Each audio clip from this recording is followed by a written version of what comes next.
Hello, welcome back to the Frugal Kitchen. Today we're making lemon cookies. The recipe is from the sugarfreediva.com and it is supposed to be sugar-free, but I'm using some real sugar because I don't like sucralose by itself in a recipe. That's the only sugar-free substitute I have. And you can use xylitol, erythritol, allulose, anything that's got a 1-to-1 sugar ratio for this if you want the whole thing to be sugar-free, but I don't digest those very well and I don't like the taste of sucralose by itself, so I tend to throw a little bit of refined sugar in all of my sugar-free recipes.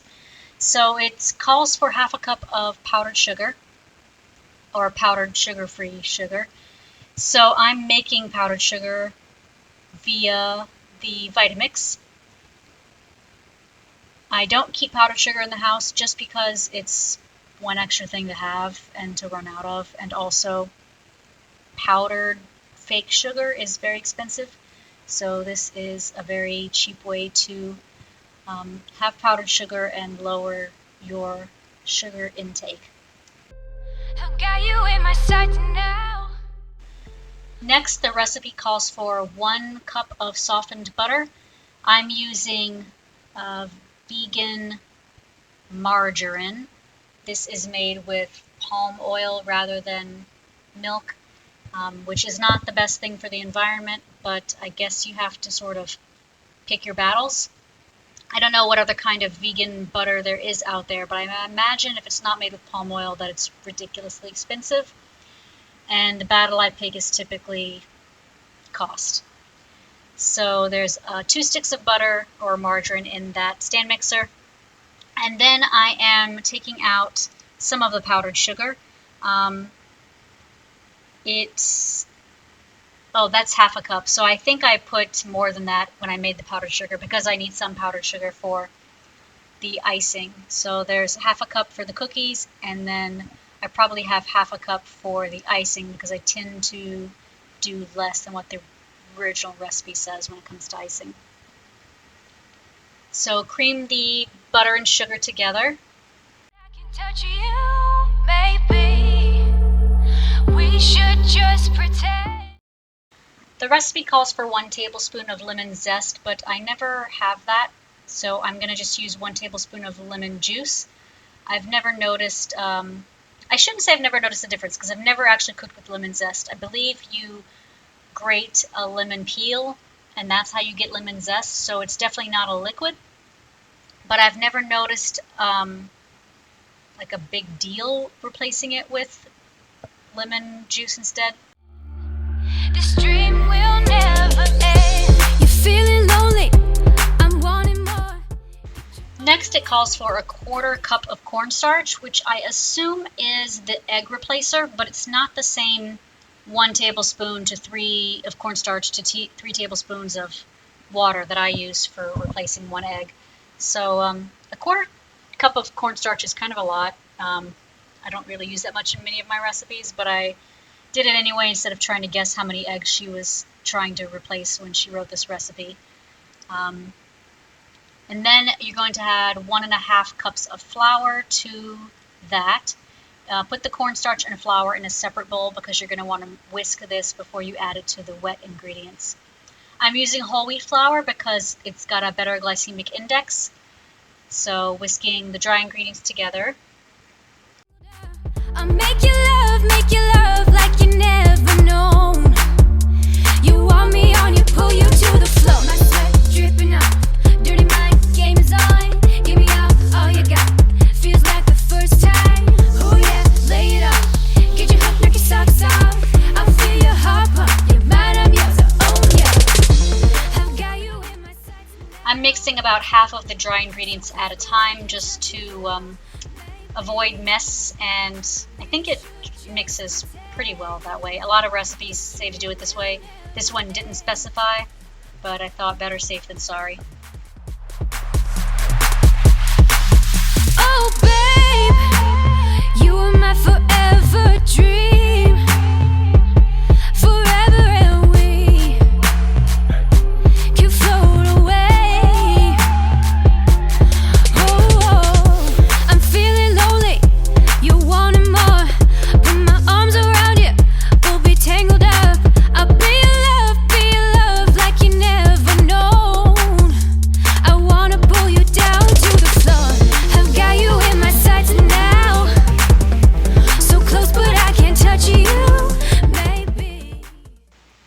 So I decided to taste the batter after mixing everything, and it wasn't that lemony.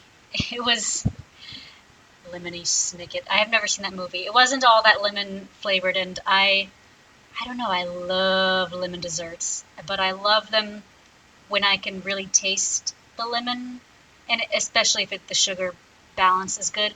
So you're supposed to refrigerate this for 2 hours, which is something I didn't know before I started cooking this, but fortunately it wasn't that big of a deal, because it wants you to have, a lot of times when you roll out cookies, you do want to make sure that it's cold, because the soft, hot dough and the hot butter, or we'll just say warm butter, doesn't shape the cookies very well.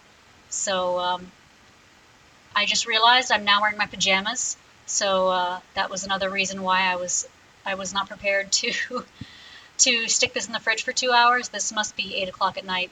I probably made the beginning of this recipe right after work and then finished it up 2 hours later after I put my pajamas on.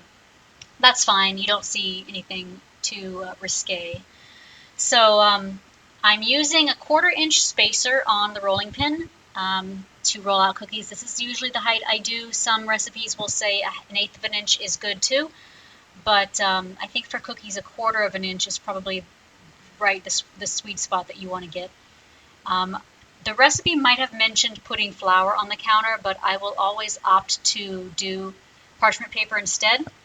I do wash my parchment paper or flip it over, so I use the opposite side, the clean side, so I can use it twice. So I like to save that way. And throwing flour on the counter, it doesn't really give me quite the same results as using parchment paper, and it's a lot messier, and then you don't even know if you might not have enough flour left over, so why mess with all that? The cookie cutter I'm using is the largest one in my set. I just went to measure it, and it's actually 3¼ inches in diameter, which is kind of big. I didn't have very many cookies after, like maybe 9 cookies. So I would try to aim for a 2-inch cookie cutter if you're doing round. Obviously, you can do shapes. The only shape cookie cutter I have is a ferret one and a snowman one. I got the snowman one from work during COVID. It was like a whole cookie decorating Christmas party thing at home. And the ferret one, I'm pretty sure I don't remember if I bought that or if I got that free from the Greater Chicago Ferret Association, where I've done some online volunteering in the past and helping with some of their ferret shows. So you need to bake these at 350 for 12 to 15 minutes. So I did 13 because I thought that was kind of like a good stopping point to check them. While the cookies are baking, I'm going to make the icing. So the recipe called for 1 cup of powdered sugar and 2½ tablespoons of lemon juice. I have 1/2 cup of powdered sugar, and that is 1 tablespoon of lemon juice. And I think I was just going to eyeball whether or not it was the right consistency. I've been having trouble making cookies lately. Really, icing was the trouble. I can never get the icing the consistency that I want, and I think it's because it always starts out thicker than I expect it to, and then it ends up thinner than I want, and I can't fix it because I don't have extra powdered sugar. Like, I know I just tooted the horn of making powdered sugar fresh as you need it, but now I'm complaining that sometimes I don't have any powdered sugar left over. And just don't wash your blender until you're finished making the entire recipe. That's my advice. We should just pretend this dream will never end. I've got you in my sights now, so close but I can't touch you. So the cookies here are done. They don't look terribly brown, and that is a factor of not having a lot of sugar in them. Sugar will brown your baked goods, but they're hard. Well, not hard, but they're firm, so I'm going to say that they're done. So I let them cool on the pans completely, and then I'm whisking this again because it separated when it was sitting in the bowl. And I was going to pour it on, and then I stopped and got a basting brush and figured that was the best way to get them on. We should just pretend this dream will never end. This is definitely a different recipe from the last one I tried where I made sugar-free cookies with royal icing that was made from cornstarch. And that icing was too thin. I messed up making it. This icing is supposed to be different. It's supposed to be a glaze. The photos don't really show icing on the website. And it ended up making kind of a sticky glaze that did harden and was kind of shiny. And it tasted very good as well. If you're enjoying this slightly healthier sugar cookie recipe, please like, share, and subscribe so we can reach more people who want to eat healthier for cheap. So there's the glaze. It has been hardened. I probably watched a movie or something during all this.